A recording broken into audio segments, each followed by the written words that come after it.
himok dito sa mundo. Sige, magpayaman ka. Sige, kamkamin mo lahat ng yaman sa mundo. Mag-impo ka ng maraming pera. Di ba?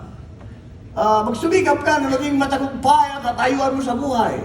Well, as for me, there's nothing wrong with those. Kung ikaw ba promote, there's nothing wrong with that. In fact, the Bible says that promotion comes from the east or from the west. It comes from the Lord.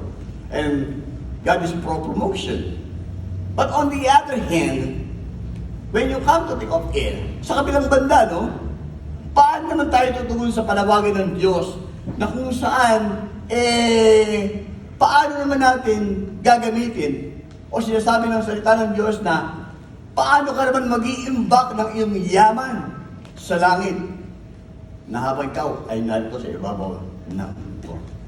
Interesting topic to discuss. Let's find out as we move on. Okay. Treasure. Pag sinabing treasure, alam naman natin, lahat ng bagay dito sa ibabaw ng lupa ay panandalian lamang yan. Temporal, nga. Narito ngayon, baka bukas wala na yan. Cellphone, how it would last? I don't think it would last for eternity. Di ba? Ilang cellphone na ang naging cellphone mo? May nagtagal ba? Meron pa ba dito naka-iPhone 2? Wala na! Nagpalit ka na matagal na, baka iPhone 15 na yung hawak mo. Angas, no? Medyo updated ka pa. Heavenly treasure, eternal. Yan yung mga bagay na talagang dapat na maintindihan natin na iniimbak ng ating yaman. Sinabi sa verse 21, no? Binapahiwatig ng talata kung paano tayo tutugon ang ating puso sa ating yaman. Verse 21, or where your treasure is, there your heart will be feasted. Pagiging kuripot. No? Let me explain further. Frugality is different from being stingy. Frugality it's about thriftiness. While stingy is the opposite of generosity, and that only shows you are not willing to share when you are stingy. Ang frugal, matipid ka lang. Mag-Starbucks ba ako? O okay na yung 3-in-1? 3-in-1, 10 pesos lang. Starbucks? 150? 300? Depende sa bibili mo. Kung prop yan, o mainit ba yan? O, di ba? Ay di, 3-in-1 na lang. 10 pesos, kapirili mo pareho to. That's frugality. Pero yung stingy, yung tight businessness, yung pagiging kuripot na, ang dami mo eh. Pero may mga nangailangan, ayaw mo mag-share. Kuripot. Tight business. That's usually how we respond with our wealth. Ayaw natin pawalan dahil ikaw ang ating mga palad pagdating sa pag-share. Praise God! Dito sa Victory Antipolo, walang mga makukunat. Grabe, talaga lang ha. Yes, come on! I agree with you guys. Walang tayo eh. Pagkakapos to para sa akin eh. Kulang pa ito sa akin eh. We're afraid that we might get, we might lose something or wala nang matira para sa atin. Baka maghihirap ako eh.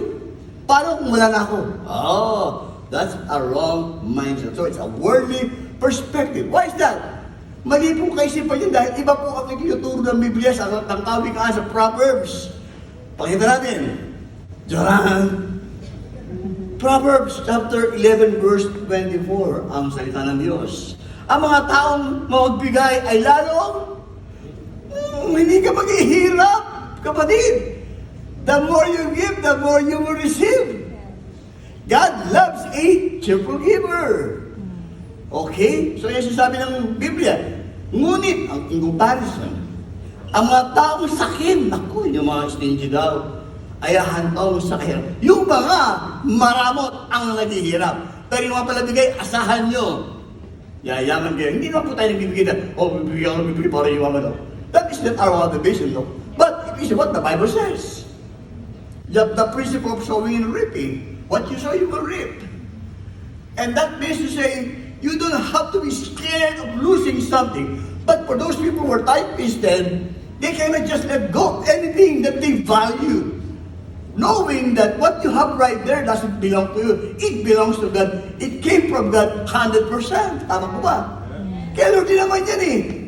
Sa totoo lang, nandito natin last week, what you have right there belongs to God 100%. And you are just simply a steward of what you have right now. Steward, tagapangalaga lang nun. Caretaker. They never own that. We never own anything here on earth. It belongs to God. 100%. Ano ka pang Lazada? Why give me everything? Diba? Why just give it 28? It only shows, the lesson that we can pick up here is, hindi po makunat si John Wesley. He's not tight-twisted. He can just let go anything that he knew. It belongs to God anyway. Why keeping it? Are you still with me? Yes. And that should be our manner. And also, I was reminded of the scripture in Acts chapter, if I'm not mistaken, in chapter 17 and verse 28. This passage of the scriptures, ginawa itong song in the 80s. Naalala mo, Pastor God, sabi daw sa Acts 17, in Him we live and move. It's an old song. And have our being in Him we live. Parang wala ko mga nota. But anyhow, that's not the point. The point is this. Tayo nabubuhay para sa Kanya. 100%. Gumagalaw tayo dahil sa Kanya. Ang buong katauhan natin ay dahil sa Kanya. Lahat yan! Wala naman tayong pinagsumikapan sa Kanya. Marahil meron. Masabi, Pastor, negosyo ko, pinagsikapan ko, akin yan.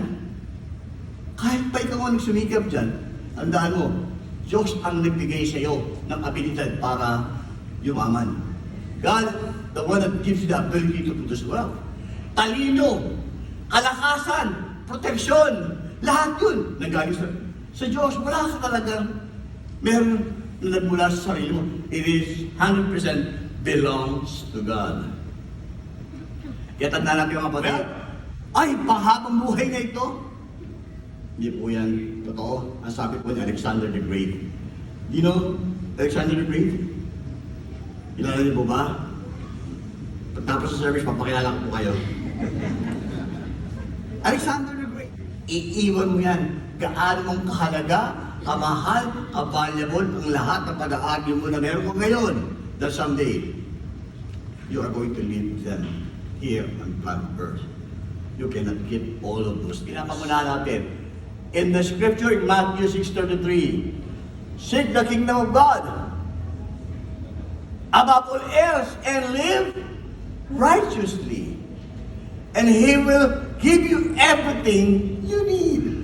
Whenever we see the word "and," that strengthens the first idea of seek the kingdom of God first. That means, look how generous God is when we seek Him, no? He will make sure everything that you need will be well provided for you. Bakit kailangan unahin yung kingdom ni Lord? Kasi sa kingdom ni Lord, there's stability. Are you with me? In this world, no assurance. It is uncertain.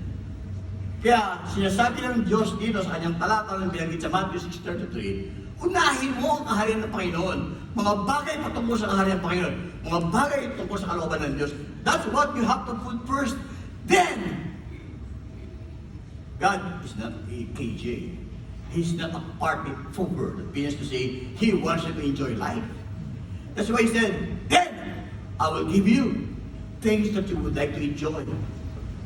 In word of perspective, gusto mo na mag-enjoy. Sa kanin kayo ni Lord. Sa kanin. You know what? I'm thrilled and encouraged to see you all here, in spite of the raininess for the past few days. It only shows that this is your priority. I'm not saying may mawala dito, di priority. Maybe they have other reasons, legit, na maybe they have emergency or maybe some of them are sick because of the condition of the weather lately.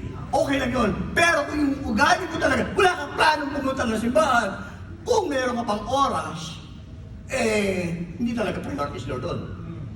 Tandaan natin, maging yung oras natin, God must be the one who owns it 100%. Tama ba? we don't give our time to God whenever there's any leftover. Ano yung leftover? Yung parang nagtitip ka sa waiter. Waiter, dito change ha. O kaya nagbibigay sa gas boy. Si gas boy, di ba? Yung mga nagpupula sa windshield mo. Pag may barya ka, merong 20 pesos, merong 10 piso. Alam mo kung ano yung piso eh. Hihiwalay mo yun eh. Yun ibibigay mo. Why? Kasi other coins that you have are more valuable. When we look at God, sometimes when we give our time to God, Lord, sige magsimba ako kung may oras ako. No. Your time belongs to God 100%. Dapat we have to give it to God 100%. Tama ba? Yes. Hindi yung tiyatira na lang, pag nag-devotion ka, Lord, wala na akong lakas. 100% belongs to God. You give your time first thing in the morning, the moment you open your eyes. Sure na God. Dahil kamo, praise God, God has given you another day for you to enjoy. That means you give the best portion of that unto God because Jesus is their life. Same is true. What are those things that we're going to just let go? Because this serves is very valuable to us than the things of God.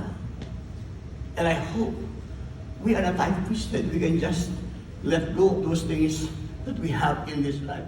We're coming and appealing to you. Can you please provide medicine for him? Grabe.